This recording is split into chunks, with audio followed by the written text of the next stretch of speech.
Hey everyone, this evening we will travel back thousands of years to a civilization on the banks of the Nile that is renowned for pyramids, pharaohs, and gods who observed everything you did, but beneath the elaborate temples and gold masks is a lot harsher reality. Today, we're pondering what would happen if you lived just one day in ancient Egypt because, believe me, there are other things besides the sun that will roast you alive. So please take a time to like and subscribe to the video before you settle down. But only if you truly like what I do here. Please also let me know in the comments where you're watching from and what it's your time. It's always interesting to see who joins us from around the globe. Now turn down the lights. Let's relax into tonight's voyage together. Perhaps with a fan turned on for that gentle background hum. Welcome to the land of pyramids, gods, and unrelenting UV violence was ancient Egypt. The light is already shining through your reed tent like if it were trying out for the part of merciless sky deity. There are no drapes, no blinds, and definitely no air conditioning, just the scorching desert heat. By breakfast, you and everything else will be baked. With a linen sheet that offers more suggestion than protection, you lie on a straw mat. It's probably gone, the Nile wind you were promised in all those trip programs. By the time you wander outside the temperature, you'll have died sometime about 2800 BC. Is not yet mid-morning yet, and it is already flirting with 90 degrees Fahrenheit, or about 32 degrees Celsius. The sun doesn't only shine in ancient Egypt, it also damages your useless linen shirt. Similar to putting tissue paper in a sauna, forget about sunscreen. There isn't any aloe vera, SPF 50, or even a floppy cap featuring a beach resort's emblem. The ancient Egyptians used protective oils, but only if you were well off or employed. You can't obtain any of it in a temple, so your best bet is to cover yourself in dirt or crocodile excrement, which reportedly may prevent you from becoming a human torch. Stress on strength. The stones beneath your feet are hot enough to fry by lunchtime. Trees are uncommon, so shade is a premium. You might find some respite in hiding. You're on the other side of a mud brick wall, but even that wall is perspiring by now.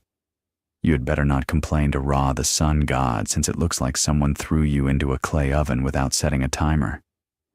Is observing, and the sun was more than just the weather in ancient Egypt. It was God. Authority Ra felt more powerful the hotter the day, so essentially if you're melting, which is a spiritual praise, to put it briefly, you're just getting by each day. Ancient Egypt demanded humility, hydration, and an unwavering tolerance for feeling like a roast chicken. This morning, you're finally getting out of bed, or more accurately, your scratchy straw. The Nile is only a short stroll away, which is wonderful news. The bad news is that you can already smell it. Yes, the powerful Nile, the ancient Egyptian life-giver, was respected before you saw it. As holy as the reason civilization exists here, let's face it, it also.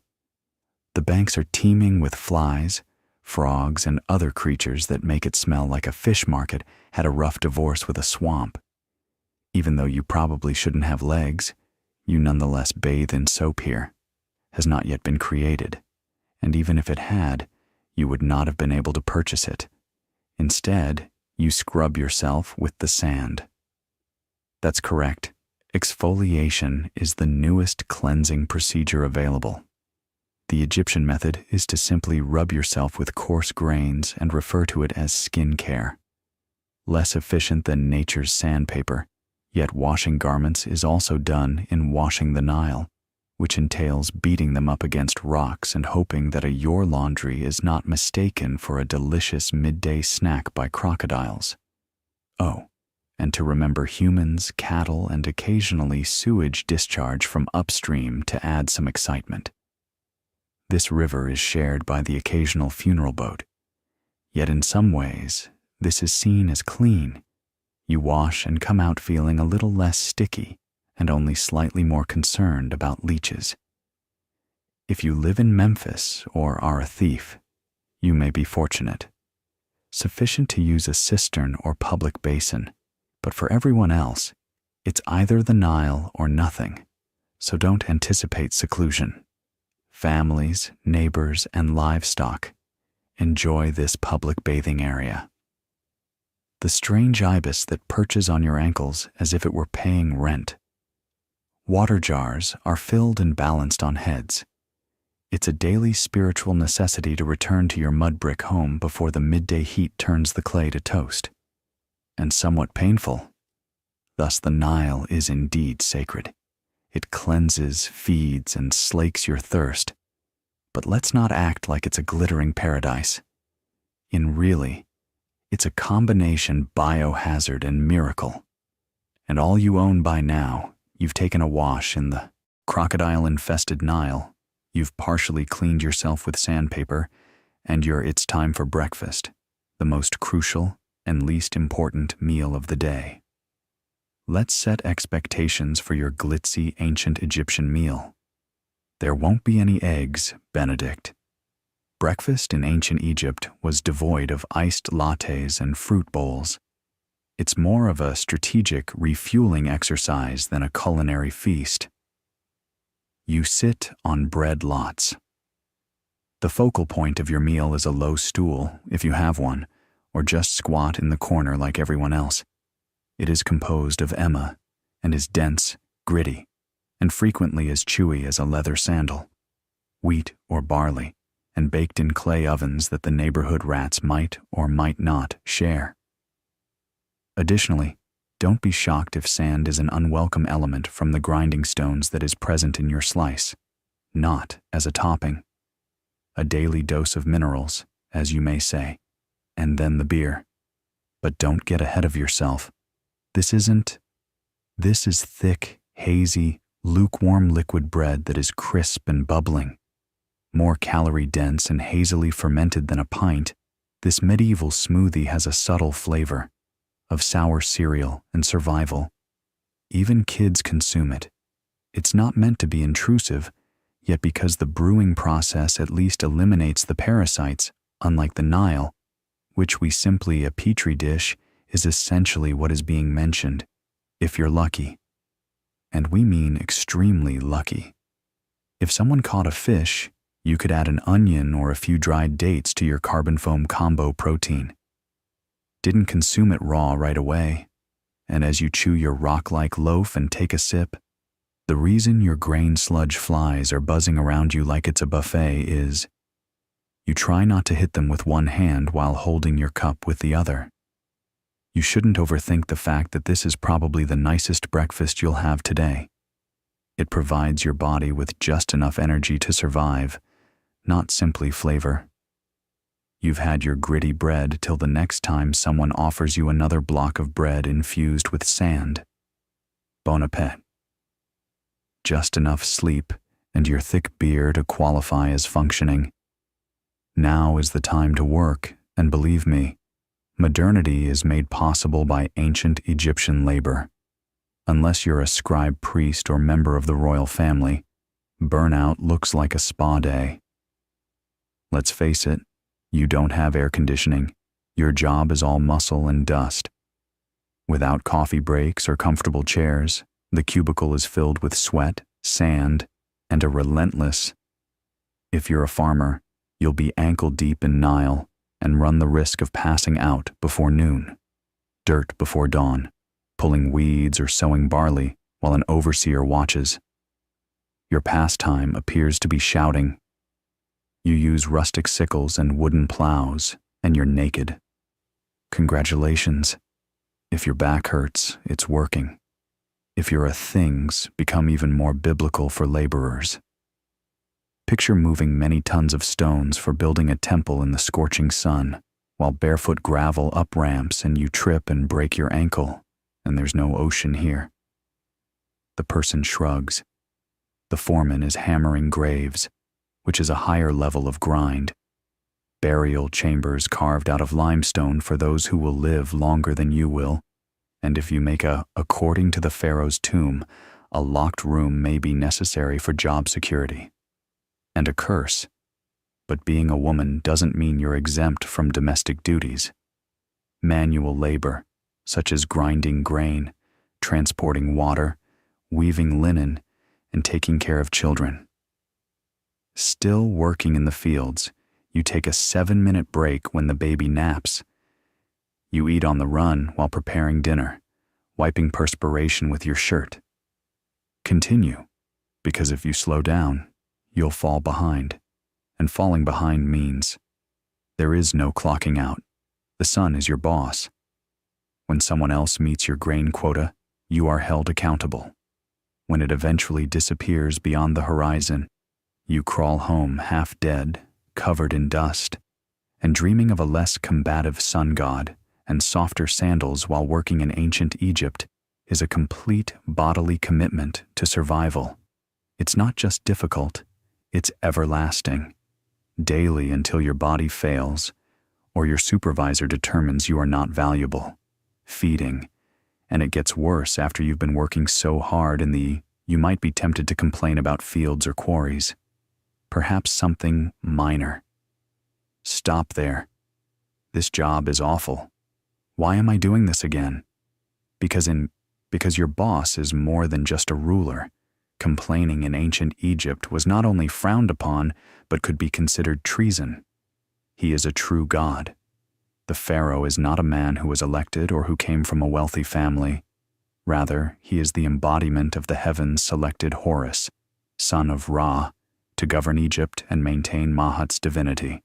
In other words, if the river floods properly this year, thank you. Cosmic order intact the pharaoh. If things don't work out, perhaps you didn't pray enough, asking him. Speaking poorly of him may get you a date with a whip and shackles. Being disrespectful to authority is not only impolite, it is blasphemous. Or an early visit to the underworld without any of your preferred burial items. You see statues of his face everywhere. His name is sung throughout ceremonies, and his image is shown on temple walls, coinage, and even bread molds. Every mural is painted larger than the others. That's not creative exaggeration. It's the law. Don't anticipate to never see him. The closest you can come as a commoner is to watch a golden bark drifts by during a religious celebration, blinks, and returns to a palace with officials, guards, scribes, and plenty of gold that you will never be able to enter to fund a tiny civilization, which, interestingly, he essentially does if you have the good fortune to work on a royal project, such as a statue, temple, or mausoleum. According to the state, you serve with divine joy and the size of a mountain.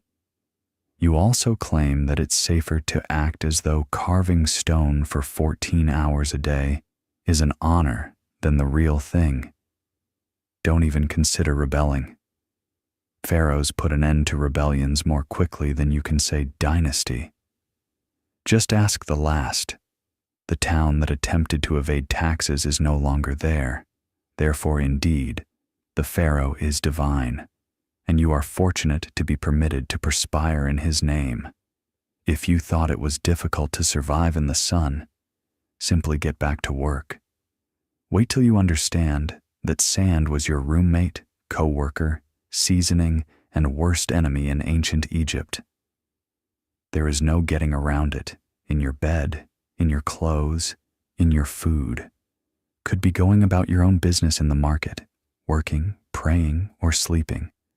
Unexpectedly, a blast of hot air passes by and transforms your face into a gritty exfoliation test.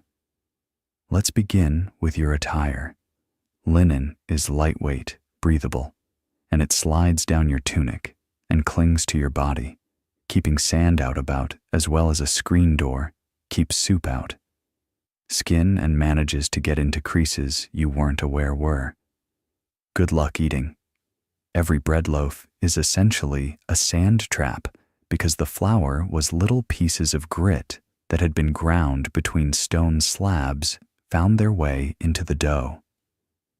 The Egyptians consumed their millstones in addition to their wheat, which is why imagine eating your food.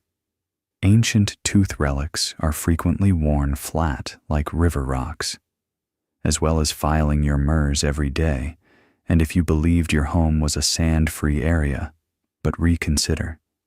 Your mud brick house has windows, cracks, and gaps, perfect portals for wind-blown sand without glass. Your floors are covered, cooking pots are full.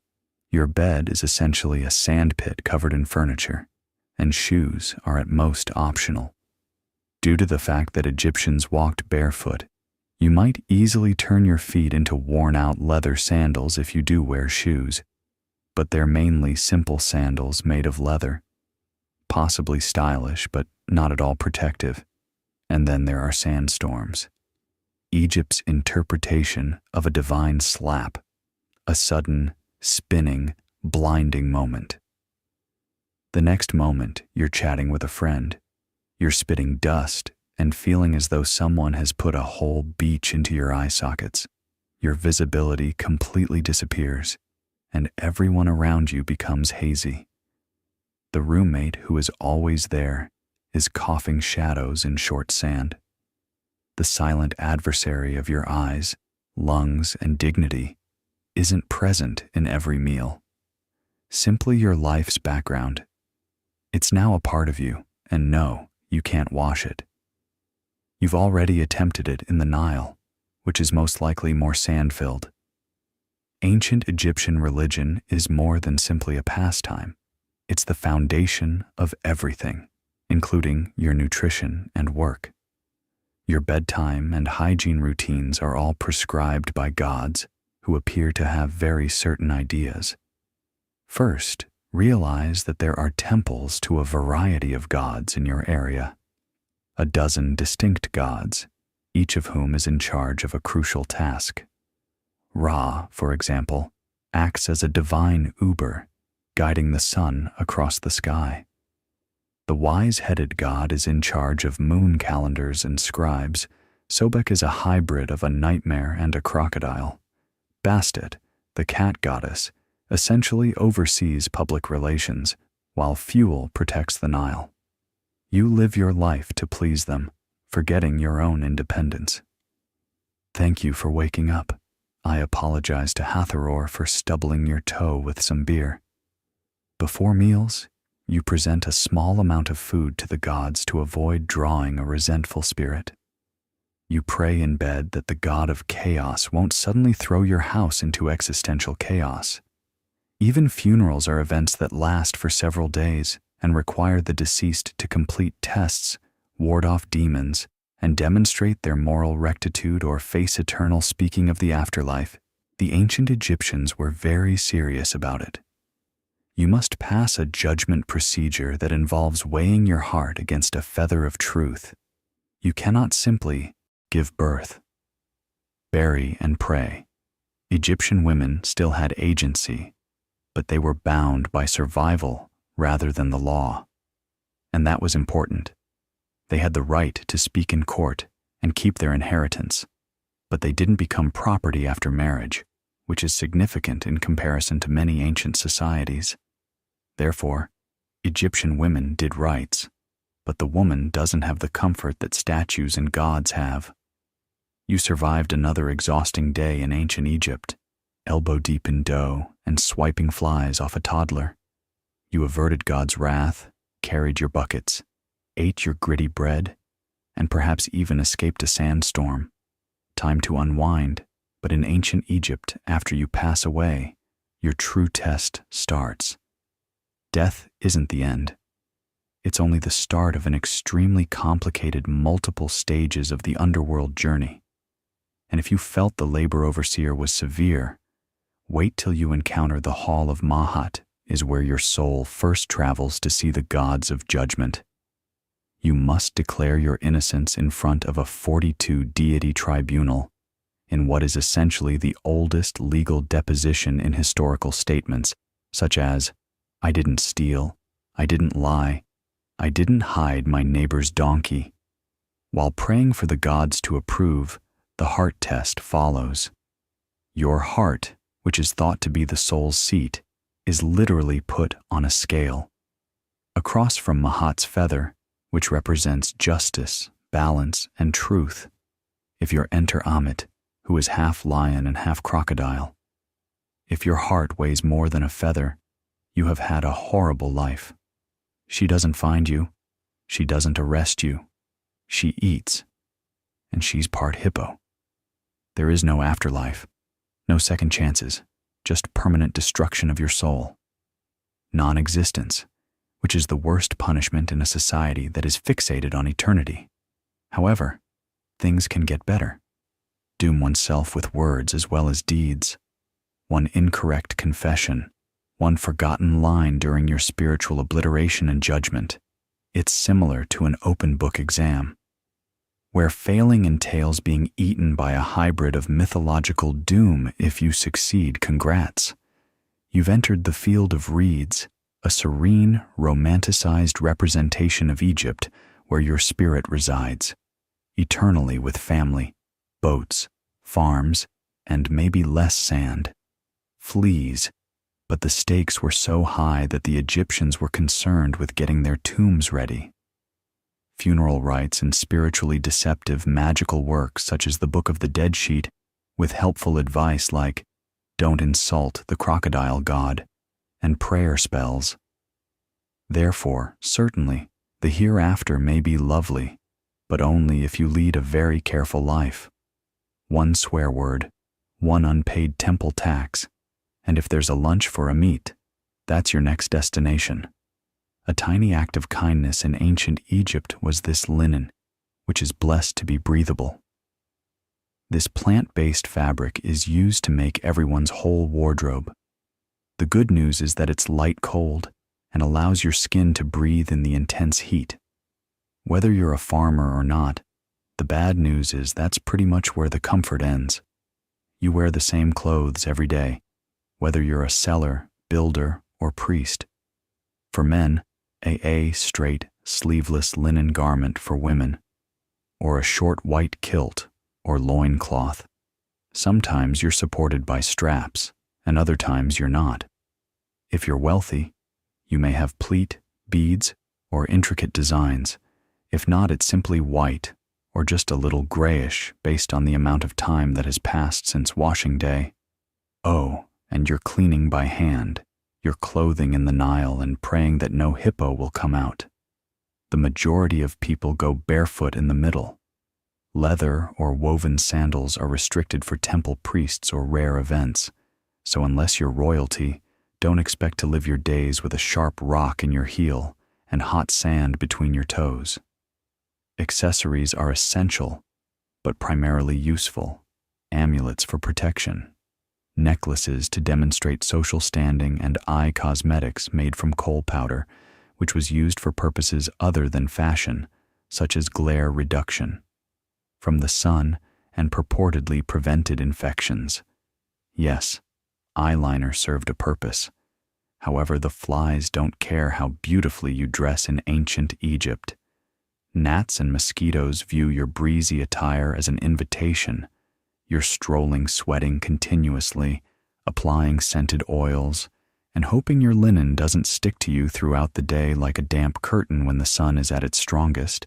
And of course, your attire doesn't alter with the seasons, because Egypt only has hot and mildly cold seasons. Therefore, your linen outfit serves as your year-round uniform regardless of the temperature, whether it's 110 degrees or a cold evening in the 70s. So sure, Egyptian attire was light and sophisticated and much more comfortable than later Roman clothing. But don't be fooled by the airy attire, because no matter how flowy, your life still feels burdened by effort, heat, sand, and insects, and your tunic disregard your personal space. You've made it through another sweltering day in Egypt, avoiding. But in ancient Egypt, surviving sandstorms and hoping your linen doesn't break. In the middle of a task is always transitory, because you most likely won't live past the age of 35, regardless of how resilient you are. Let's break it down. If you survive childhood, that's already a success in and of itself. Because of the extremely high infant mortality rates, you are immediately propelled into adulthood by the age of 13. Marriage, child rearing, and job all begin early, because in all honesty, you're running out of time and could die from scorpion stings, crocodiles, childbirth, heat exhaustion, or an infected cut or poor bread, and don't use antibiotics. The best way to treat a fever is the irony is that the Egyptians weren't interested in honey plants and praying that the gods didn't have other plans for your soul. Fearful of dying? They prepared for it. Indeed, they prepared for it more effectively than nowadays. The majority of people plan for retirement. If you're wealthy, you commission a mausoleum. You begin saving for burial goods in an antiquated version of a 5-star eternity suite.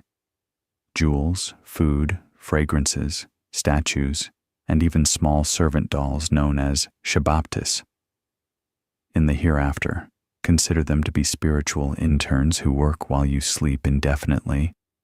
Your body is packed with pure natural salt, wrapped in linen, and put away. You are interred with a copy of the Book of the Dead, which is less about you, within a decorated sarcophagus.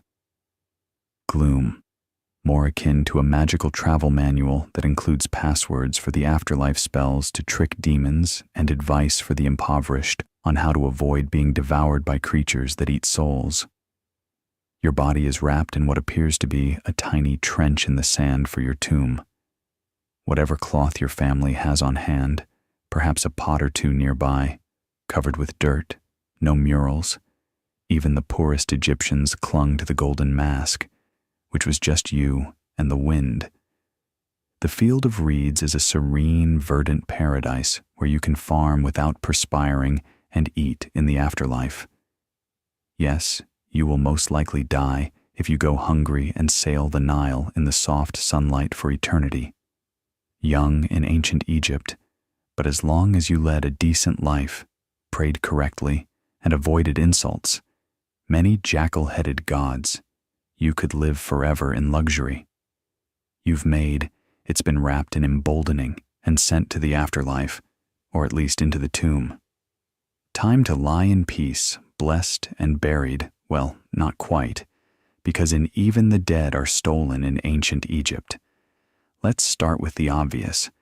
Tombs are filled with pricey items such as gold amulets, jewelry, scented fragrances, carved statues, linen-filled chests, and items for pharaohs' actual treasure boats, all of which are meant to be carried into the afterlife. However, finding treasure in a tomb essentially invites someone with a chisel and malicious desire to commit tomb robbery. Was so prevalent that pharaohs attempted to combat it on a full-time basis by sealing them behind trapdoors, concealing their tombs deep behind cliffs, and writing horrifying curses on the walls. For example, "May your limbs be twisted," or "May a crocodile devour your soul." Eternity by a fiery serpent. Spoiler alert, Graves' curses were ineffective. Nevertheless, criminals arrived at night in secrecy with inside information, and occasionally they were residents, and occasionally they were dishonest laborers who assisted in constructing the tombs in. In several instances, even guards and priests were complicit, and the penalty for being discovered severe. Consider death, exile, mutilation, or public beatings. But take into account how gold and unique incense were particularly valued grave items, but the risk frequently appeared worth it because the deceased don't fight back. But not only the rich who was plundered, and even the graves of simple people were defiled. Poorer Egyptians may have food was limited. Therefore, it was still worth stealing to be buried with a loaf of bread or a small pot of beer for the afterlife. Ironically, tools were expensive and linen was money. However, tomb robing wasn't merely about greed at times, It was for survival. Egypt experienced political upheavals and famines, collapse and invasions. An insatiable laborer may enter a tomb not in search of treasure, but for food, and some funeral offerings appear more like dinner than holy items when your kids are starving. Just because you're dead in ancient Egypt doesn't mean you're safe. Your tomb may be stolen, your name would be removed, and your mother. Rest in peace after being unwrapped by a desperate person with a pickaxe and bad morals. Peace only if no one is aware of your final resting place. We've all seen those magnificent, enigmatic carvings of birds, snakes, lotus blossoms, and eyes on the walls of temples and tombs men, moving sideways as if they were on an ancient Egyptian fashion runway. Hieroglyphs are beautiful to look at and incredibly challenging to learn. Appear cool, but try reading them. Hieroglyphs were a complete writing system, not merely ornamental art. With more than 700 characters and counting, some symbols stand in for whole words. Many are determinatives that elucidate meaning, while others are noises.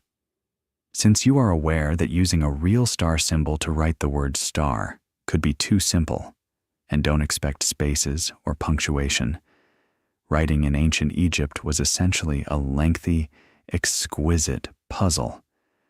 Oh, and it can be, with artistic flair, 0 vowels, and a strong need for context. Depending on the scribe's mood that day, the trick look can be written top to bottom, left to right, or right to left. You should read in the direction that the birds or humans are facing. If they are facing right, read right facing. Good luck learning to write if they are upside down. Left, read left. Literacy was uncommon in hieroglyphics. Perhaps 1% of the people could read and write.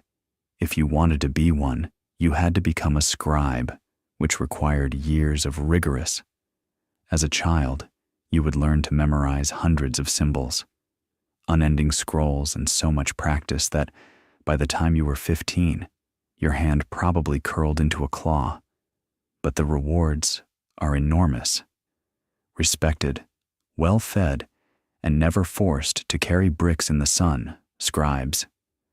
Rather, they composed court documents, correspondence, tax records, and religious writings.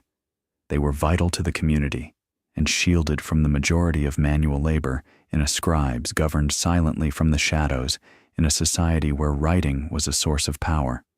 The majority of people believed that writing was magical, and hieroglyphs were considered to have sacred power.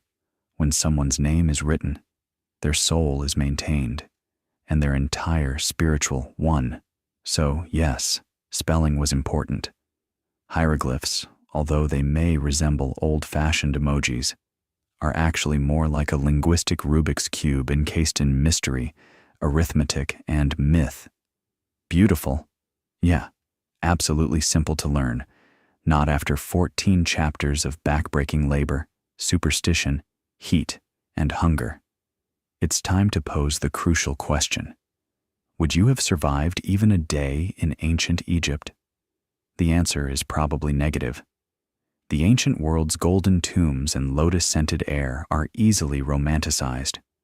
Elegant hieroglyphic gods with animal heads and a penchant for beauty and order. However, beneath the famous buildings and breathtaking artwork lay a harsh reality that spared no one but the elite. A typical Egyptian day began with a cloud of flies, a dirt floor, and walking barefoot on scorching sand, carrying water that had been heated over, and knowing that if you didn't work, you didn't eat. Living next to open fires were insects, smoke, and animals. Concerned about illness, divine retribution, and the possibility of a snake slithering into your sleeping mat, you were without toothpaste. No retirement plan, no medication, and if you were fortunate, perhaps 2 changes of linen, a climate that burned your skin before noon, a god king who might annex your territory with a decree, and a religion that, in order to enter the good version of the afterlife, required you to pass a literal divine test. Let's not overlook the items you were without in the hereafter, such as antibiotics. No painkillers, no privacy, no plumbing, no sunblock, and no simple way out once you were born into your class.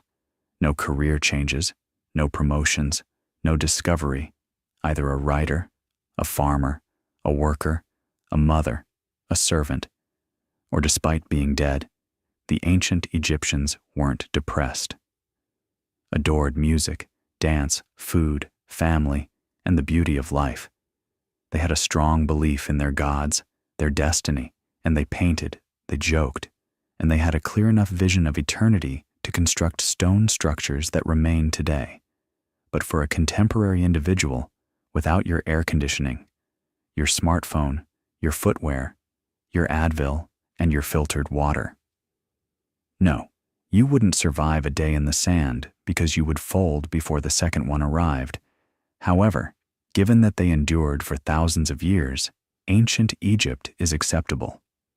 Perhaps that's why we continue to discuss them in the midst of archaic one pyramid in Teotihuacan will never be forgotten, since its surface is embellished not with serene representations of religion or kind deities, but with scores of ferocious, open-mouthed stone serpents that protrude exposed eyes and fangs that appeared to be frozen in mid-strike from the temples outside. Unlike other temples, this one is the Temple of the Feathered Serpent, also referred to as the Temple of Quetzalcoatl, that reverently grasp for the sky, but this one feels different. Predatory. You get the unsettling feeling that you're being watched as soon as you get close to the stone. Serpent heads are more than just ornaments. They served as warning signs of divine vengeance. Something horrifying used to occur beneath their eyes. Over the previous few decades, excavations had uncovered something unexpected for archaeologists. Buried beneath the temple's base were not simply ritual sacrifices, but something much more unsettling, human remains, and not a small number of over 200 bodies, many with their wrists bound behind their supports, young male warriors who may be interred in ritual sacrifices organized in groups. With mathematical accuracy, while some were interred with obsidian blades by their sides.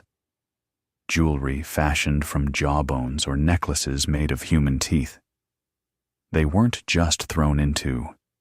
Clearly, this was not a mass grave, because they were purposefully positioned in symbolic locations. A message, a divine exchange, sealed with blood and etched into stone. But what type of religion would allow for such a tragedy that called for the simultaneous taking of so many lives? The Temple of the Feathered Serpent was a theater of power as well as a place of worship. Location where the rulers combined intimidation, cosmology, and warfare to keep control of a metropolis with over 100,000 residents. Additionally, when you stand in front of this temple, it's possible that this ritual bloodletting was necessary to maintain the equilibrium of the universe. When you look at those stone serpents today, you're not merely admiring artwork or architecture. You're gazing into the eyes of a society that thought blood was necessary for the gods and that they had complete authority to deliver it. But who were these individuals who ordered such violence and disappeared without a trace? Teotihuacan's shadows hold the solution. The Maya engraved their cosmic calendar before the powerful Aztec Empire. A city unlike any other in the ancient Americas was set into stone. The later Aztecs called it Teotihuacan, which translates to the place where gods were. Born, and as you stroll along its vast avenue of the dead, which is bordered by pyramids that pierce the sky, you begin to comprehend why Teotihuacan was a vast area at its height, between 100 and 250 CE city, with more than 100,000 residents, rivaling ancient Rome as one of the biggest cities in the world at the time. In terms of scale and impact, Alexandria and Chang'an were cities that were carefully broad boulevards, graded streets, apartment complexes, and extended housing multi-story homes constructed of volcanic stone and located in the middle of all three enormous pyramids: the Moon's Pyramid, the Pyramid of the Sun, and the Feathered Serpent's Temple. But this is what makes nobody really knows who built Teotihuacan. We still don't know. We don't even know what the people who built this facility called themselves, nor do we know their names. Teotihuacan appears to have no written documents or kings' names engraved on stones, have existed as a society that was governed by a council, a theocracy, or another entity instead of a single king. Unrelated to how we perceive old power, and in spite of this anonymity, their evidence of Teotihuacan's power has been discovered hundreds of miles away, demonstrating its enormous influence. Obsidian ceramic blades from the far-off Zapach capital of Monte Alban, away from the Maya cities of Tikal and Copan paintings, styles, and even political interference in one instance, Teotihuacan. It's possible that emissaries assisted in toppling a local Maya king in order to install a leader who better served their interests. But how did a city without a known writing system manage to sustain such a large network? Possess such power throughout Mesoamerica? The solution might be found in the way they blended statecraft and cosmic ideology. Their temples served as instruments of control that were in perfect harmony with astronomy, in addition to being sites of devotion, occasions that serve as ritual sacrifice theaters and serve as a reminder to all citizens. Each visitor understood that Teotihuacan was more than just a metropolis. It was the center of the globe, sacred engine that maintained the synchronization of time, fate, and blood at the core. The temple of the feathered serpent stood out among everything.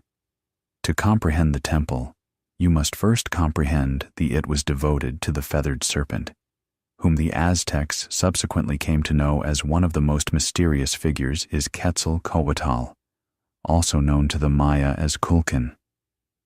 Gods throughout Mesoamerican mythology, but centuries before that, in Teotihuacan, the feathered serpent was already a key, potentially supreme divine figure when the Aztecs came to power. Force. But here's the conundrum. What sort of god is a bird and a serpent? Consider how serpents move through the underworld, shedding their skins to represent rebirth, duality, and death. Birds, which stand for freedom and divinity, soar high in the sky closer to the sun, and wind that gives life to merge these two death-dwelling, earthly, and sky-dwelling and life's chaos and order, were meant to produce something totally cosmic, incredibly strong. The feathered serpent was more than a divinity. He was a bridge between worlds. On the temple's exterior, which is deeply sculpted, we can see many of his pictures with plumed headdresses, bare teeth, and goggle eyes. According to some historians, these are the god himself.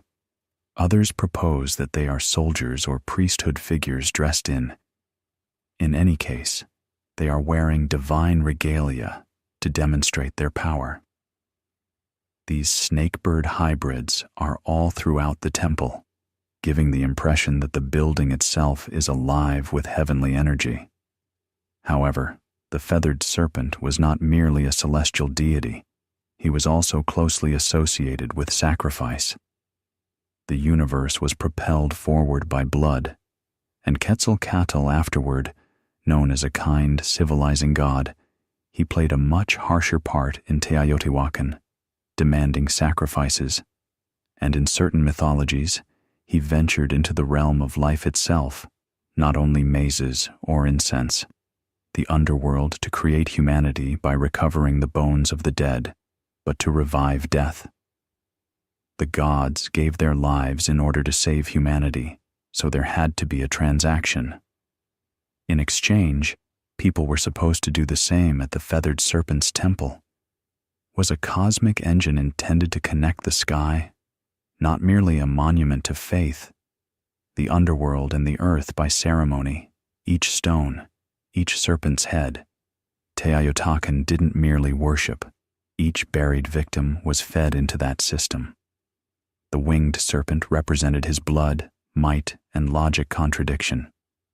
For years, the most unsettling facts were concealed beneath the surface of the temple of the feathered snake, silently stood atop an aged, towering building that was partially engulfed by locals' whispered stories, and scholars speculated, but nobody could have, before archaeologists made a breakthrough in the late 1980s and discovered what lay behind its stratified stones, early 2000s.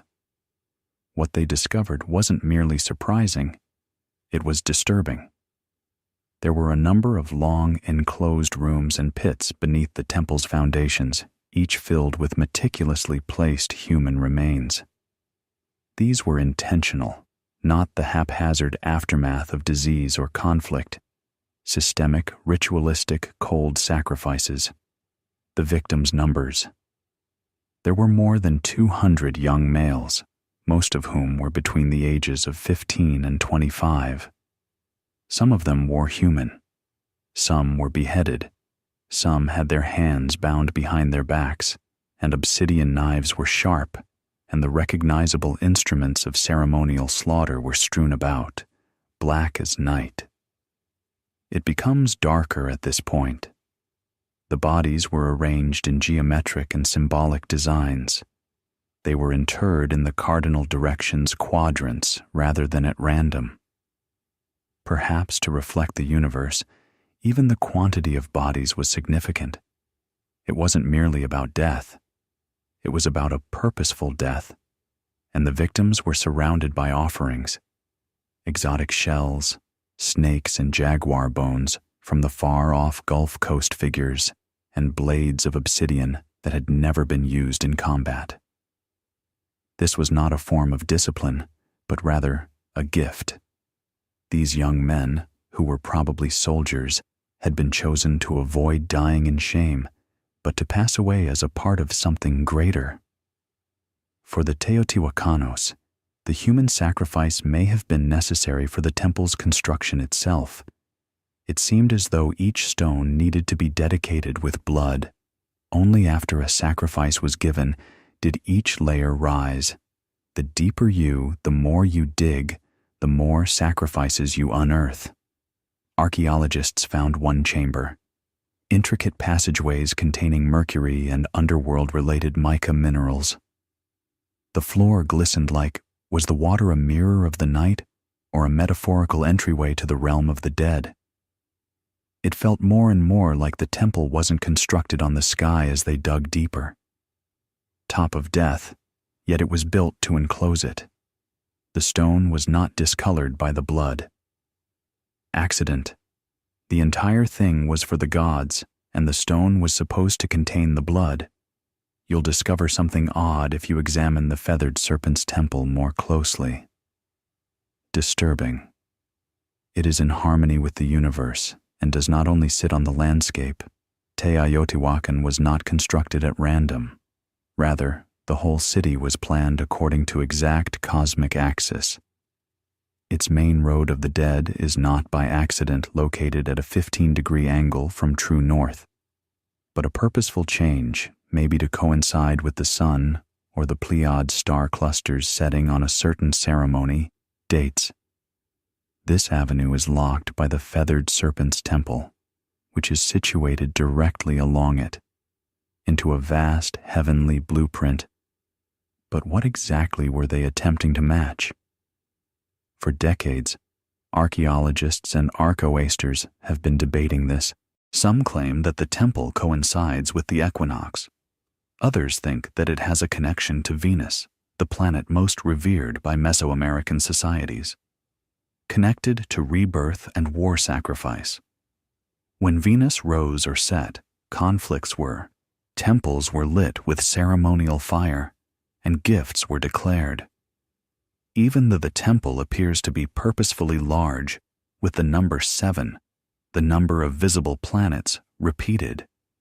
Its step platforms display bodies with symmetry, rhythm, and a beautiful comprehension of cosmic cycles and terrestrial mathematics, as well as a deeper knowledge of hints. Archaeologists discovered a tunnel beneath the temple in 2003. It's not a rough passage, but a purposefully built underground environment. The walls were originally coated in a mixture of mercury and powdered pyite, a glistening mineral that would have reflected light like stars. The tunnel appeared to be created to mimic the cosmos itself, with lakes and micro-lined walls. It would be similar to traversing the Milky Way as a metaphorical voyage to the underworld, or possibly to rebirth. Was this temple a cosmic machine as well as a site of sacrifice? Some academics think Teoti observed a portal that connected the spirit realm, earth, and sky. Time was circular rather than linear. No structure, ceremony, or sacrifice it was a one-time occurrence that was a part of an endless cycle of death followed by sacrifice for renewal. Promoting rebirth. It's possible that the temple's alignments assisted with harvest planning, predicting heavenly motions, and other things. Crucial moment to donate blood. The Feathered Serpent's Temple wasn't. The Feathered Serpent's Temple wasn't merely a place to gaze at the stars. It was attempting to communicate with them. Its entire design was intended to serve as a political weapon and spiritual beacon. Intended to frighten and remind all viewers, whether domestic or foreign, who held the periods of Teotihuacan's influence. Imagine yourself under its shadow. 1,800 years ago, as a guest from the Avenue of the Dead would already be overrun by the size of the smaller city-state when it arrived. Teotihuacan, however, you would freeze upon arriving at the Feathered Serpent's Temple. With their teeth bared and jaguar emblems growling, the serpent heads gaze at you. The plaza in front of the stone used to host large meetings, not only for festival, but as part of a public ceremony. You might even see a sacrifice. The ruling class of Teotihuacan realized something important. Nothing stirs, and fear is power. Terror, like the wrath of God, by planning ceremonial executions during the day. Encircled by images of death and cosmic symbols, they conveyed a clear message. We are not scared to feed the gods since they are with us. Yet this wasn't anarchy. Was a theater where priests would chant, dance, and spill blood while wearing obsidian masks and feathered headdresses. Political performance, including cosmic myth. It was not only about appeasing the gods. It was intended to serve as a reminder to everyone in attendance that the city's leaders had direct access to the divine. They were the only ones who could call out rain, open the sky, or defend the populace, annihilate their adversaries. The temple's top tiers were one example of how the architecture supported this propaganda. Leaders were able to look down on the plaza since they were in charge of both the story and the actual area where it won. The populace gazed at the kings, the sacrifices, the gods, and understood their position. And Teotihuacan didn't have to use force to subdue strangers. It used symbols to defeat swords, and visiting dignitaries would bring back stories of wonder and fear. Of the feathered snakes, the never-ending streets, the blood rites that illuminated the inner realm where gods ruled by terror, Teotihuacan stood in the middle of the sky. At its height, the Feathered Serpent's Temple was the loudest voice of all, serving as their preferred mouthpiece. Mesoamerica's beating heart, Teotihuacan was a city of fire and stone of gods, and blood, a metropolis that appeared to be destined to endure forever until somewhere about 550 C. Something shattered, something altered, and the ensuing hush was as chilly as the stone serpent heads of the temple. Teotihuacan's fall was not. It was loud and joyful at first, but then abruptly signs of strain appeared. Evidence of the cosmic engines stalling decades earlier suggests a lengthy era of social instability and crop failure due to drought. The very structures that had maintained this opulent metropolis's centralized authority, religious supremacy, and cosmic order started to fracture under stress, and then the fire broke out. Archaeologists have discovered extensive burn layers throughout governmental buildings, temples, and privileged compounds, along with evidence of catastrophic devastation. It's odd that the lower-class living neighborhoods at the shrine of enigma of pre-Columbian magnificence America, however, has another heritage that is less well known. The Temple of the Fathered Serpent makes us face the cost of religion by posing difficult queries, such as, how far?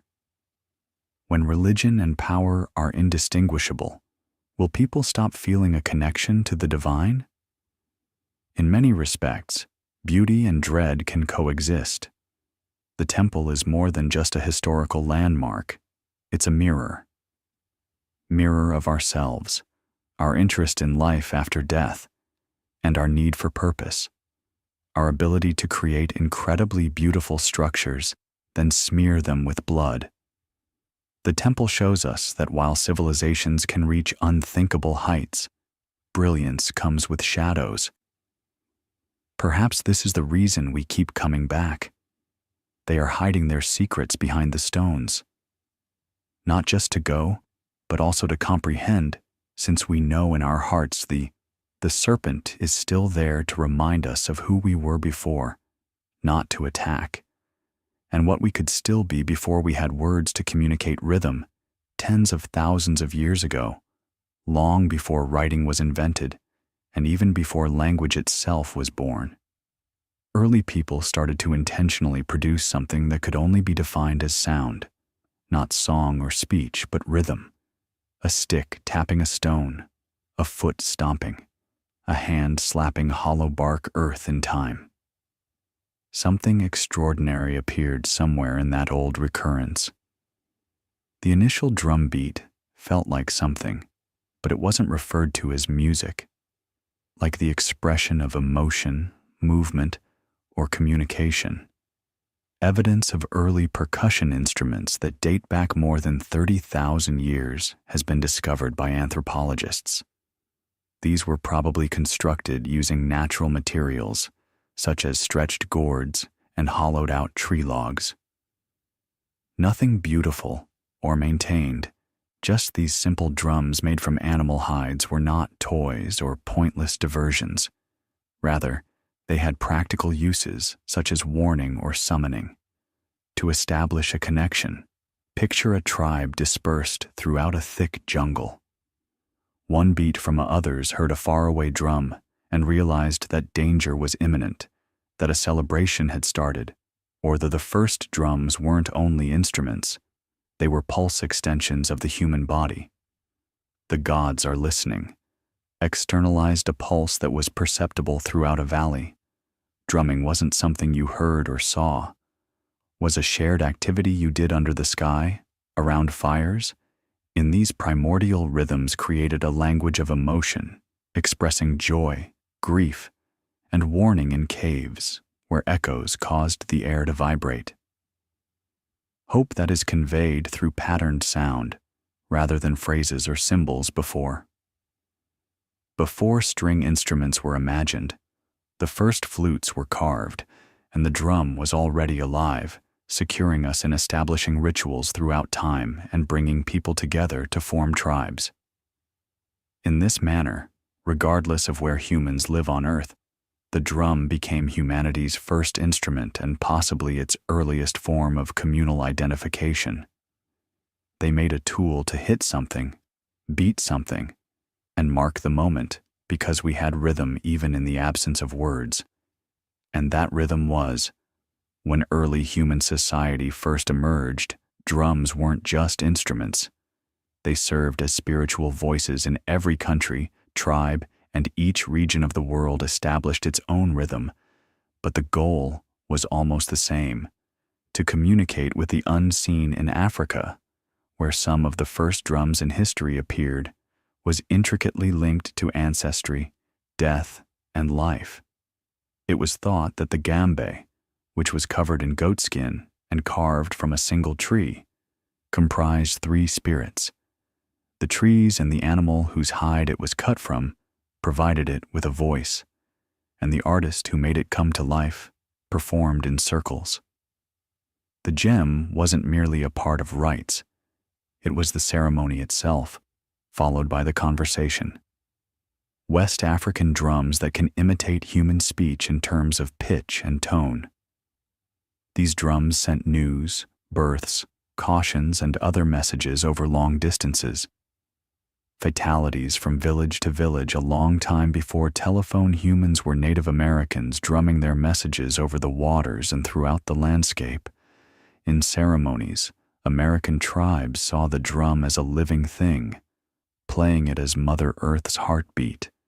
Respect your ancestors, call for healing, or assist the deceased's souls. A circle of drummers playing a big powwow drum served as a communal pulse and a musical and spiritual motor. That brought people into harmony with the natural world and the spirit. In Australia, Aboriginal. During the mythical period of sacred dream time, humans employed clapsticks and percussion stomps.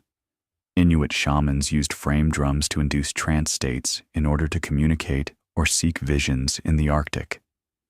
During long, gloomy winters with spirits. These weren't shows. They were. The purpose of the drum was to remind people of survival, healing, storytelling, and connection. Drums brought people together and were always meant to be a shared instrument, forming holy circles that synchronize aspirations and hearts without the use of a stage or sheet music. It didn't consist of only bodies moving, hands striking, spirits stirring, and everyone being united by rhythm. Regardless of your location on Earth, if you heard a drum in the distance, you knew there was a profound event taking place that words could never adequately describe. The drum has always been heard, whether in holy places or on brutal battlefields, alternating between pleasure and authority as human communities developed into drums, were converted into instruments of dominance in kingdoms and empires, order and fear-inducing weaponry. The first armies used drums instead of radios or megaphones. With a single resonant sound, enormous drums known as bows were hammered in ancient China to coordinate warriors over vast terrains. Boom leaders might use these drums to indicate a flanking movement or charging retreat. Weren't merely loud, they had a purpose. Trained warriors understood that each rhythm had a unique meaning. Temple drums in Mesopotamia were able to be heard despite the commotion of combat, used to assemble the populace and declare rulers, but during times of strife a deep, unrelenting thunder reverberated across the city walls, frightening the adversaries. The Romans used psychological warfare in addition to percussion, marched, bringing with them the tympanum, a frame drum used by cults alike and in processions. Cybele had symbolic significance, even though it wasn't a weapon like horns and standards were on the battlefield. A sound of empire order and discipline, yet no army's drums were quite like the earliest known military orchestras in history. The Ottomans' mitab bands unleashed a deafening swarm of drums, cymbals and horns prior to combat. The curse giants' unrelenting hammering double-headed bass drums and kettle drums terrified the hearts of opposing forces. According to some European reports, soldiers freeze in fear before they ever meet the Ottomans. Drums that paralyzed people also imposed authority in Asian royal courts away from the battlefield. Drum groups from Europe and Africa announced arrivals and coronations, and emphasized the political rights of beating a drum to proclaim that power is currently, Drums were utilized as instruments of resistance by enslaved people in the Americas on plantations. Communication helped plan covert uprisings and preserved culture. The drum, despite persecution, refused to be. Therefore, whether it represented pure terror or divinely mandated military discipline, it was silenced. The message of the drum has always been, "This is who marches, this is who rules." And this is the beat of power. As civilizations spread across continents, their beats also did. In the East, drums evolved in form, function, and philosophy to become instruments of in the West. They relied on military might in addition to precise spirituality and ceremonial, and ultimately, orchestral splendor. Two roots, two universes, one heartbeat. The drum was considered a sacred instrument of heavenly language in India. Tabla was utilized in devotional performances and classical music because of its clear tones and flowing elegance, but it was discourse rather than accompaniment, and each stroke had a name. In other words, Indian drumming wasn't merely about a syllabic identity. The tabla player wasn't a percussionist. They were schooled in spoken poetry for decades. He was a linguist of rhythm in addition to being a musician. In Japan, the Tao drum became, in Shinto theater and war rites, a ceremonial giant is used. Tao is not necessary. The drummer's stances and movements were executed with martial precision, requiring not only technical talent, but also physical discipline. Grounded like warriors, the thunderous Tao reverberated around mountain valleys during festivals, said to ward off evil. In Indonesia, the kendang drum is used to summon spirits and the gods to earth. Led the mesmerizing gamelan orchestras that accompanied musicians and dancers during revered temple rituals. Celestial was a sound representation of cosmic rhythms that were interwoven and layered. In Europe, drums told a different tale than in other parts of the world. They were mostly useful for telling soldiers the time throughout the Middle Ages. Drums weren't used to enforce discipline until the Renaissance and Baroque periods. Started to appear in formal music, but even so, they were kept in the background, resonating in imposing temples or roaring amid royal trumpets. In this, there are two different schools of thought. In the East, rhythm was seen as both art and spirit, something related to meditation and breath chanting that was viewed as structured by the West and use an instrument to march, rally, and measure. But both were aware of the drum's fundamental ability to control time, set rhythm, and enhance ritual to foster human connection in East or West. The drum remains vital in ways that transcend language, whether they are strategic or religious. From jungle clearings to temples atop mountains, people are constantly speaking and listening. From candlelit cathedrals to desert fires, drums have long served as a space where the sacred and the human may coexist. Before organized religion became widely accepted, rhythm was already a sacred language and a means of calling upon transcend. In Africa, drums were spiritual entities as well as instruments. For instance, in Yoruba customs, the batar drum was utilized to speak with ancestral spirits and the Orisha's gods. The beats that drummers played were encoded. They were priests, not entertainers. Each pattern featured a plea asking the gods to come and dance among the living. Every rhythm has a function, and the drum occurs in Hinduism. Even in the hands of gods, Shiva, the deity, dances the Nataraja, using a tiny hourglass-shaped drum in a cosmic dance of creation and destruction. The pulse of the universe is symbolized by the Damaru's rhythm. The drum itself is a holy heartbeat, moving from emptiness to music. The ritual frame drum is used in Buddhist meditation and monastic chants. Rituals. Its gentle, leisurely blows direct consciousness and breathing. functioning as a metronome for the soul. It just serves as a reminder. It's not loud or combative. The practitioner must repeatedly focus on the now and now. Throughout the indigenous tribes utilize drums in healing rituals, sweat lodges, and vision quests. The rhythm is steady and consistent, simulating the womb's rhythm to assist participants in entering. The drum doesn't induce trance states or allow one to commune with ancestor spirits in these settings. Just go with prayer. Even in Christianity, rhythm is used to accompany prayer. Was frequently muted, the drum nevertheless had a hallowed place in gospel customs. Especially in African American churches, drums were used to power a heartbeat behind vocals and to praise. Lifted in worship as a reminder of the divine rhythm, suffering, and hope in every.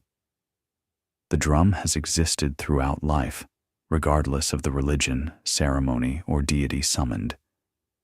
Not as ornamentation, but rather as a container for our intentions, energy, and mystery, cannot talk, because the divine and the rhythm of devotion continue even when words fail. Always pays attention. Drums were single-bodied instruments for thousands of years. One aim, one sound, yet something in the midst of the industrial period, revolutionary events took place in music halls, factories, and streets where percussion was redesigned, and by the early 1900s, several drums were joined to make a single piece rather than being dispersed over a stage. The drum set, a completely new invention that emerged out of need in the 1800s. A number of percussionists were needed for theatrical and military bands to play woodlocks and bass drum snare cymbals. Each was managed by a separate individual, but funds and space were limited. In order to create a single playable arrangement, drummers started combining instruments by 1909. With the creation of the first bass drum pedal, a drummer could now use one foot to strike a huge drum, freeing up their hands to do. The concept gained momentum during the ensuing decades, and drummers adding cowbells, ride insignia, hi-hats, and toms to create a configuration that could, from a single seat, imitate a whole percussion section. What came out was more than a tool. It was the throne of a drummer. Jazz then appeared in smoky bars, and jazz drummers did more than simply keep time in the subterranean dance halls of New Orleans and Chicago, where the drum kit came to life. With sensitivity and synchronized swing, they played the kit like a voice. Legends like Gene Kruger and Buddy Rich made a lead instrument out of the drum set. Storytelling. The drum gear became heavier and louder when jazz turned into rock. Strong saw kits from the 1960s and 1970s that grow with more tom splash cymbals and double bass pedals. Drummers like as Keith Moon, Neil Peart, and John Bonham pushed the boundaries of endurance and originality. The drummer no longer played in the background. Instead, they were the engine nowadays. Drum kits are used everywhere, from EDM to gospel churches, from world tours to punk basements, and even as digital kits and drum. The sticks, skins, and perspiration of a live drum kit are elevated by machines. Remains priceless. It is a representation of contemporary rhythm and the blending of ages, where one drummer may communicate with 10 voices simultaneously. Where innovation and tradition coexist, the globe beats in drums from continent to continent, along with thousands of dialects. The drum has taken on innumerable forms across cultures, each with its own unique meaning. Identity, sound, and purpose are cultural constructs rather than merely instruments. Signatures made with regional materials, molded by regional artisans, and infused with the rhythms of daily life. In West Africa, the JA continues to be the beating heart of social events, speaks in deep bass tones and forceful slaps that are intended for narrative and impromptu. The don-don, which is adjacent to it, offers the fundamental pulse, a rhythmic anchor that others can. A drum group in Africa is more than just music. It's a dialogue between living people, spirits, and ancestors. In the Middle East, the dabuka, a clay or metal goblet-shaped drum, produces clear, fast-paced rhythms. Vital to traditional Arabic music and belly dancing, its voice is piercing and articulate, requiring movement from its listeners and accuracy from its player. Throughout the Caribbean and Latin America, the story told by American drums is one of resiliency and fusion. Timbre and conga bongo represent the fusion of indigenous African culture and Spanish influences. The Santaya rites in Cuba involve the mystical ba drums. Speaking an Orisha-related holy language in Brazil, the thunder of Sero infusing protest with joy, Cuica leads samba parades through the streets. In India, the mridangam and tablar are used for prayer and celebration. Dominate Indian classical music in the south and the north, respectively. These drums are incredibly accurate. They are pitch-tuned, making it difficult to distinguish between melody and rhythm. Each finger movement carries decades of tradition. Next is the frame drum. One of the oldest in human history, it can be found in shamanic instruments, Irish bodhran, and Persian daf, played with brushes, mallets, or fingertips in folk groups, demonstrating that even what unifies them all is their goal, whether it is healing, dancing, or guiding. Simplicity may be sacred. Every drum, whether used in a ceremonial or a revolution, captures the essence of its people through its rhythms. Carry identity, geography, and history. The worldwide drum family is more than merely a diverse group. It is universal because wherever you go, the ground continues to reverberate with rhythm. The sound of drums started to shift as the 20th century came to an end. The programmed replaced the physical, not in rhythm, but in texture. The calloused fingertips, wooden sticks, and sweating palms started to share. The era of digital drums has arrived, complete with circuitry, pads, and software. Started with crude drum machines in the 1970s. Early gadgets such as the Roland CR78 and Rhythmicon, which replicated simple beats using analog circuits. They sounded clunky and robotic at first, but musicians noticed something different: control, consistency, and limitless possibilities. Then came a Roland's TR-808, a drum machine so iconic it's deep, was released in 1980. Hip-hop, techno, electro, and trap were all defined by a booming kick and a sharp snare. Were all partially created by its artificial pulse. Imitating was no longer the goal. The goal of acoustic drums was to produce completely new sounds as digital audio advanced. Did the Roland FE drums and other electronic drum sets give drummers the ability to play? Artists could now practice organically while evoking thousands of manufactured or sampled tones. Switch drum kits with a single button click and record silently without using microphones. Digital audio workstations, DAWs, such as Ableton FL Studio, also came with computers. Logic made it possible for anyone with a laptop to create intricate rhythms by layering kicks. Incorporates finger drumming on MIDI, hi-hats, and sub-bass into expansive musical structures. Some people were concerned that this change would imply the end of traditional drumming and the substitution of human touch with icy accuracy, but it didn't occur. Instead, hybridity appeared. Producers began mixing human-performed music, and acoustic drummers began incorporating triggers and samples into their kits. Drums with machine rhythms. The synthetic and organic found a common ground.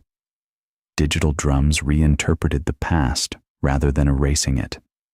And in the modern world, one person in a bedroom can create rhythms that traditionally required entire orchestras, where distorted, old African, Asian, and American sounds can be sampled and given new life in neon-lit dancing floors.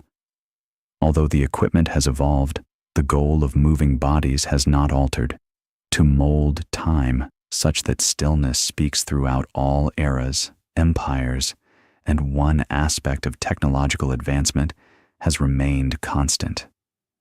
The drum is still our oldest and most durable voice. From digital music to holy rites, from fire circles to contemporary concert halls. The drum has always been about connecting, rather than just music on dance floors. It is our common heartbeat, not just to ourselves, to one another, or to something greater, literally and figuratively, because we are still in the womb before we are born. Our mother's heartbeat is the first rhythm we ever hear. Stay safe alive. The drum has been with us since the beginning of time, and we will always seek that rhythm. Through celebration, conflict, worship, and protest, it has marched with monarchs, and it has reverberated through subway tunnels and temples, rising with rebels.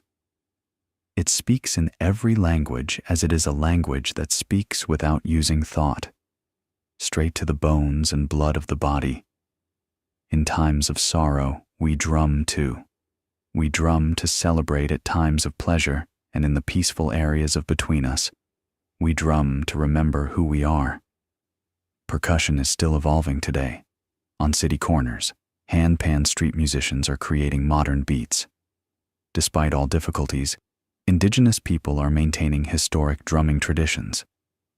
Stadium drummers are inspiring spectators in synchronized kids pounding pots and pans with natural delight, even synthetic.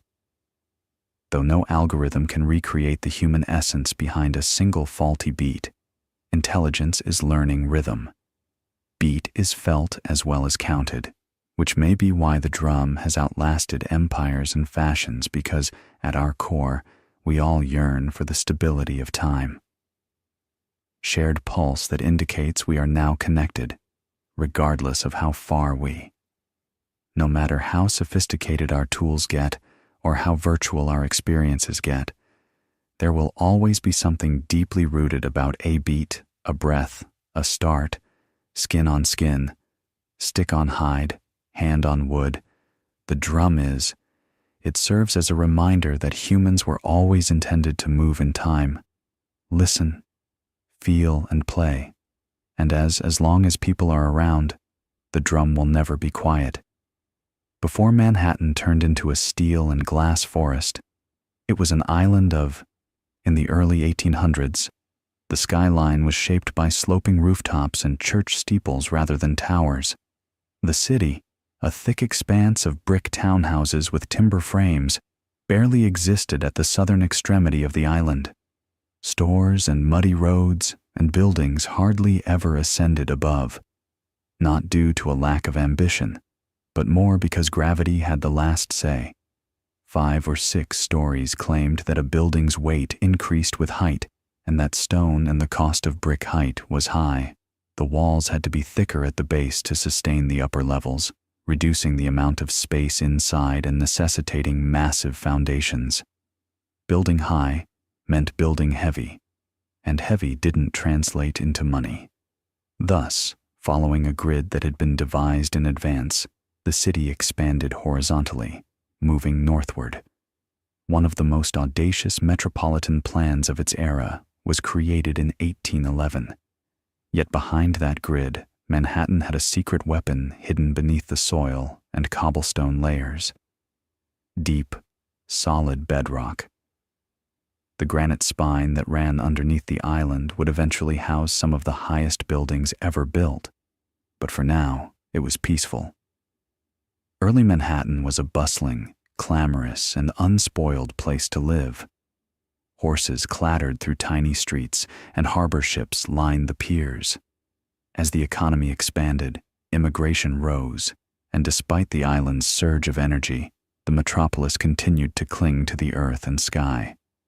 Stayed the same, with Trinity Church being the most noticeable of the churches that made any true vertical declarations. Completed in 1846, its spire reached a height of nearly 280 feet, making it the highest for a while. Even that New York building was more symbolic than the skyline, yet none realized at that time that iron, steel, and vision, not stone or wood, would create the skyline's future. Manhattan wasn't yet a metropolis, but it would soar far above the ground, which would limit it. Of towers. But the island was prepared, the stage was being set, and the dream was forming, and the skyline would soon start to extend. For ages, gravity was the Manhattan's best architect, who maintained short, flat, and human buildings, earth-bound ambition. However, around the middle of the 9th century, two innovations would expose the skyline. One elevated individuals, the other lifted structures. The first was in 1852, when Elisha Otis, an inventor, revealed his Otis stood on a platform during a spectacular presentation of the groundbreaking safety elevator at the New York Crystal Palace. Dangled far above a crowd, and he gave the order to cut the rope. The crowd let out a gasp, but the elevator was secured in place by a concealed mechanism that prevented the platform from falling. Otis altered the rules of height till that one amazing moment. Nobody wanted to ascend stairs because the upper floors of buildings were the cheapest. However, those top stories became premium spaces with light air once elevators were made safe and useful. Status. Suddenly, the vertical city made financial sense, but having mobility buildings continued to rely on load-bearing walls, which became thicker and more difficult to maintain because there weren't enough people moving upward. As they ascended, the second innovation, the steel skeleton, arrived. Engineers started employing steel frames to withstand the weight in the 1880s and 1890s of structures, enabling outside walls to resemble thin drapes instead of bulky structural anchoring. The steel frame building technique offered architects a new, unexpectedly, height was no longer a constraint on freedom build as high as the frame could support. Risk. It was a plan. The materials were here. The technology had come. And Manhattan was the ideal canvas because of its strong foundation and thriving economy. The island's constrained terrain promoted vertical thinking, and because it was a financial hub, everyone, newspapers and banks, wanted their names to appear in the skies. The elevator allowed access to the sky. The steel framework allowed the sky to be constructed. Together, they didn't only redefining what a city could be through architectural change, the race would now start. By the late 19th century, New York City had not expanded outward. The earth was full, the streets were crowded, and it was happy to sprawl but yearned to soar. And Manhattan, which was already established with steel frame construction and the elevator, was the only area left to be built. Turned, become a testing ground and a battleground for ambition in the skyline. The first in the 1890s, gunfire broke out in the New York World Building, which was home to 20 stories above Park Row. Joseph Pulitzer's newspaper empire was for a brief moment, the highest office skyscraper in the world was not surpassed by Park Row. The next building to earn the title was a 391-foot structure in 1899. Each additional tower was the announcement of wealth, as well as an ambition to build higher was made. We are the future. Steel Titans. The singer soon started to appear in the skyline. With a height of 612 feet, the skyscraper was finished in 1908 and became the highest structure in the world, and the first building to rise higher than Trinity Church's spire, which had previously held the record for more than half a century. But even that would not endure. The Woolworth Building took the crown was created by architect Cass Gilbert and paid for with retail money. Frank W. Woolworth, a wealthy man, it climbed 792 feet over 55 floors in a breathtaking exhibition of the Cathedral of Commerce, was a neo-Gothic beauty that wasn't merely. It was a magnificent architectural discourse about America's ascent as a contemporary power. But this battle was about more than just architecture. It was about branding. Businesses and organizations competed for the tallest, most recognizable structures. Every new height was a headline, skyscrapers that would leave their names etched in the sky.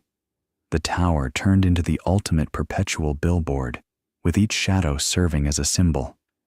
Imposing, unavoidable, and behind it all, the beat of development. Steam shovels pounded into stone rivets, digging foundations. Ironworkers and immigrants walked on beams hundreds of feet above the ground, hammering steel day and night, without any utilizes, just determination and guts. The skyline was no longer merely hypothetical. It was genuine, and it was increasing as the skyline of Manhattan raced through the 1920s, started dancing instead than just climbing. This was during the Art Deco period, when architecture during the Jazz Age was not just about height, it was also about style.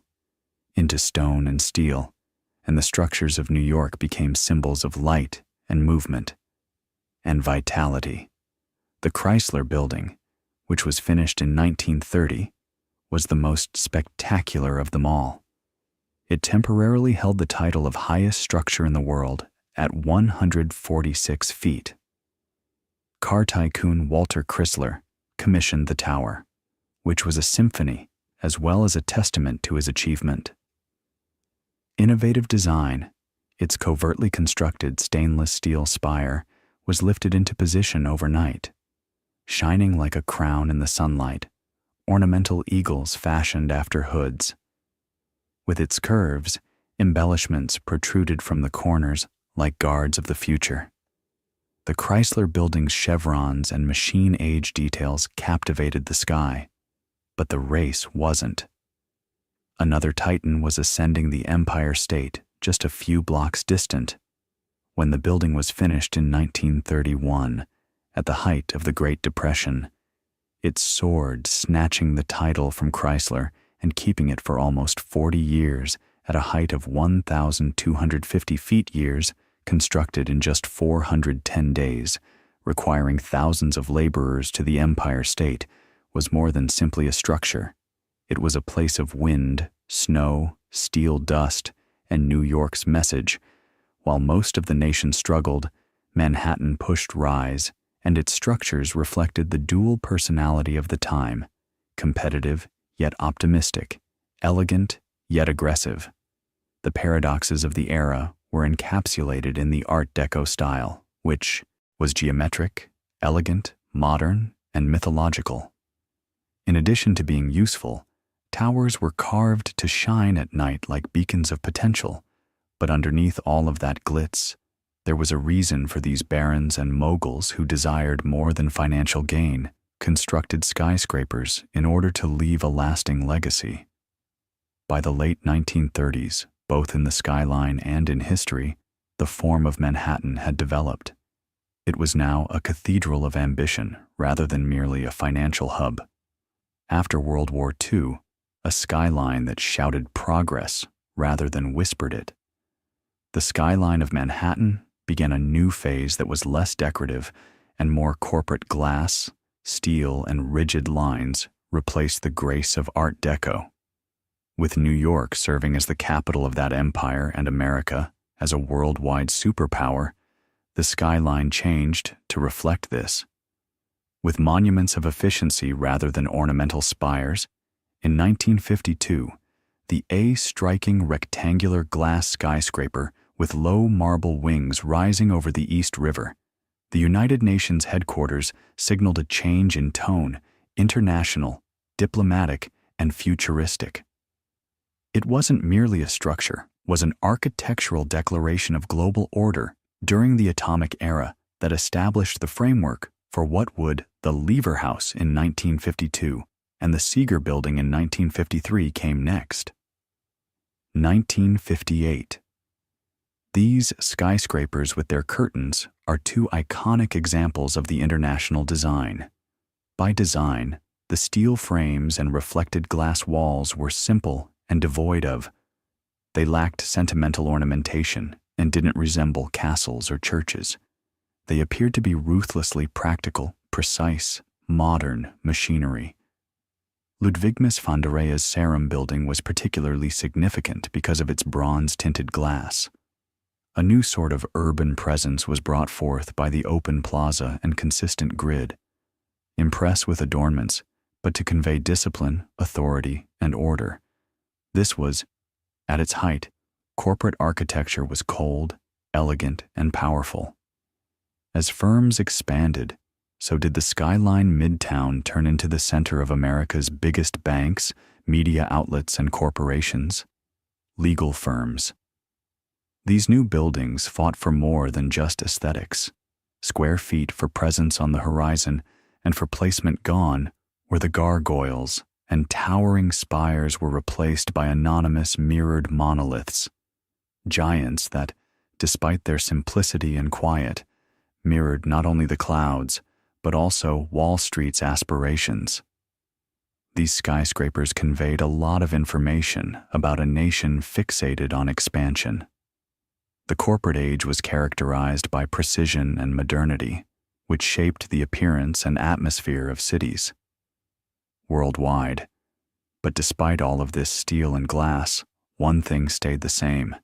The skyline was still a symbol, but instead of shouting strength, it now murmured it.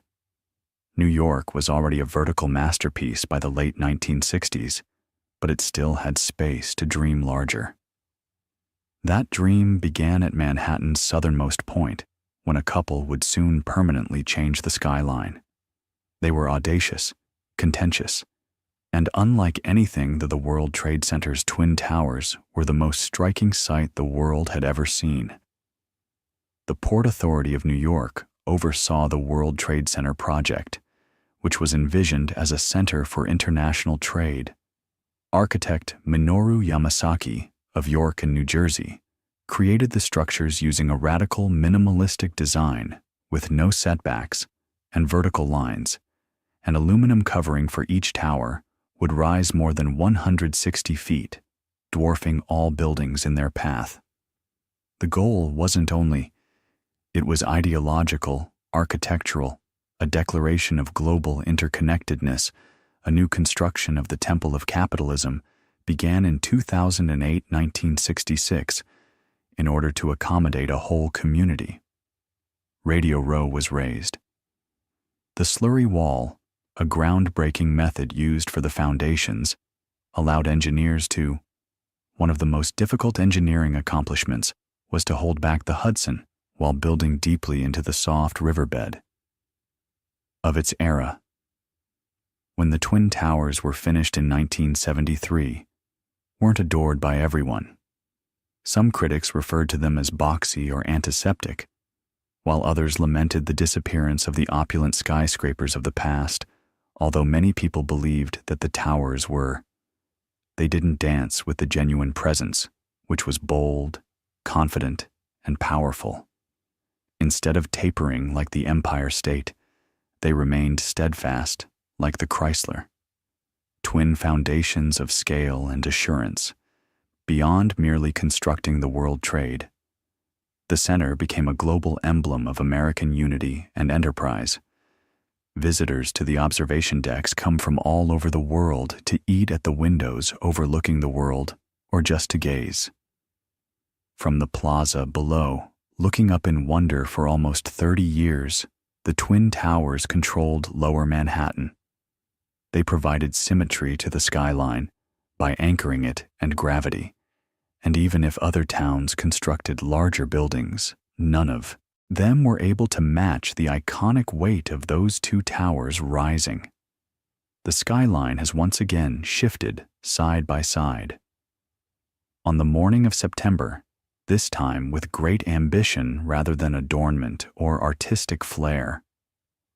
On November 11th, 2001, the Manhattan skyline was permanently altered, not by cranes or building, but in less than 2 hours, the Twin was killed by violence and smoke.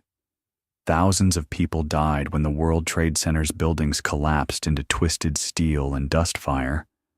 Lower Manhattan's two defining pillars were no longer there. The attack wasn't limited to an attack on individuals or buildings. It was an attack on the meaning of the symbols that the towers represented. Commerce.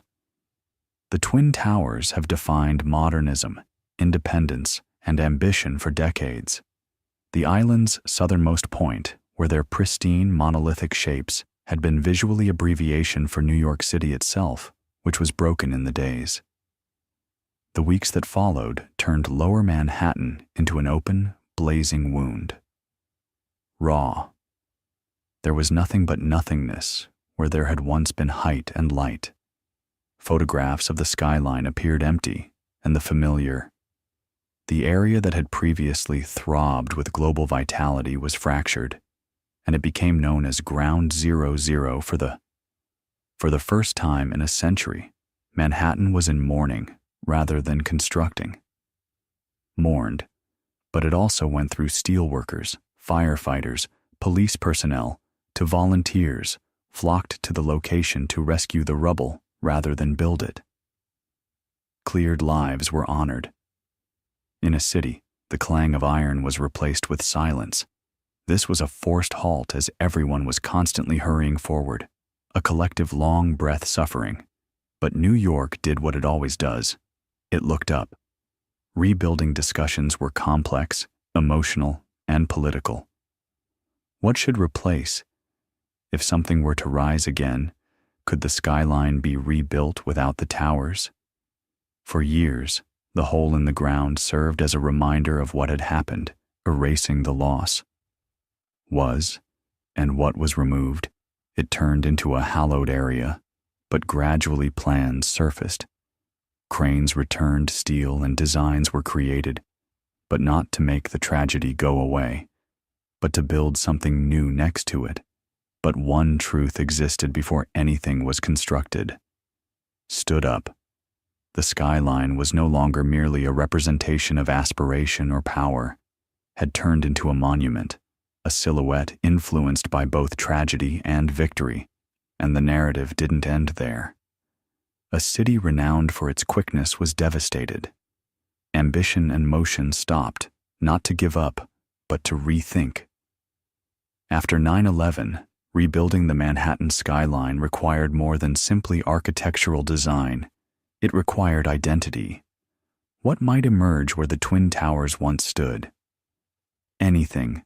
The answers arrived gradually. In 2003, an architect's design. The selection of Daniel Libuskin for the rebuilt World Trade Center site was based on more than just height. It was about restoring memories and revitalization. The strategy would combine public memorials with commercial space, parks, transit, and illumination. It wasn't a go back to the past. Rather, it was a declaration of what might be. A new tower called One World stood at the center of it all.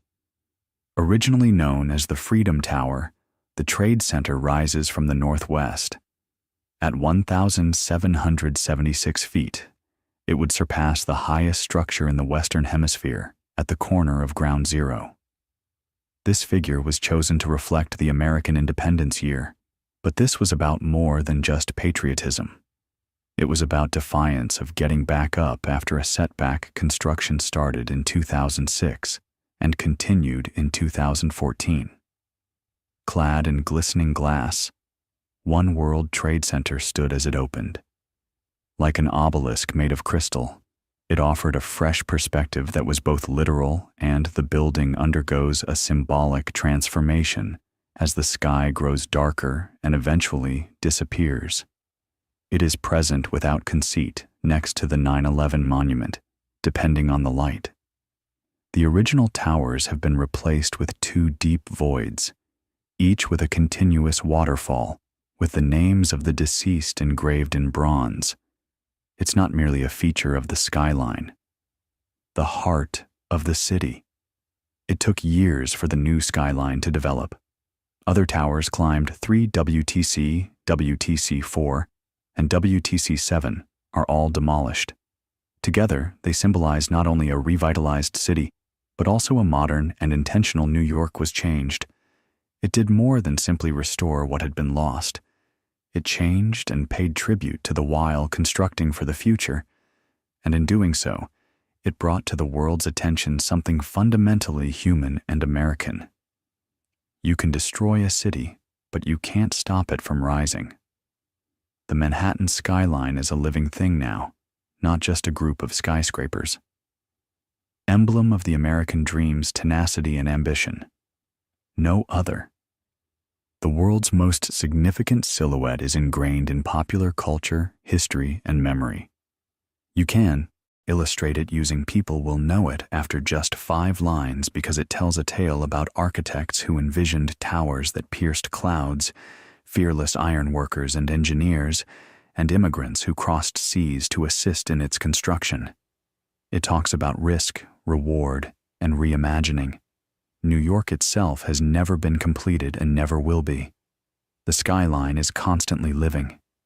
It has been pushed even beyond in recent years, but not in lower Manhattan.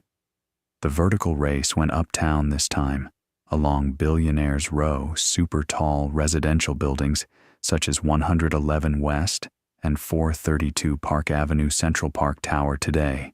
57th Street rises above Midtown like needles. These buildings are the result of thin-winded technical pencil designed for the ultra-wealthy critics call. Others view them as marvels of contemporary ambition, while Hudson views them as glaring manifestations of inequity. Yards, a brand new community with sparkling glass towers, has emerged. Where train yards formerly stretched, corporate headquarters and public art are now rising, and the skyline now extends, moving more west as the city's needs and goals change. But even as the skyline expands, the Empire State Building firmly clings to its history. Shines at night. The World Trade Center and the Chrysler continue to shine at dawn. Stands proud and solemn, and the skyline honors its predecessors even as it strives for the future. The skyline is more significant than any statue or monument. That characterizes New York in both form and meaning. It is a location where humanity had the audacity to repeatedly rise through booms, busts, wars, and injuries. A metropolis with millions of people mirrored in steel and glass not only signifies the end of the city, but also the beginning of dreams. Since the sky has never been the limit in Manhattan, it's only the next floor.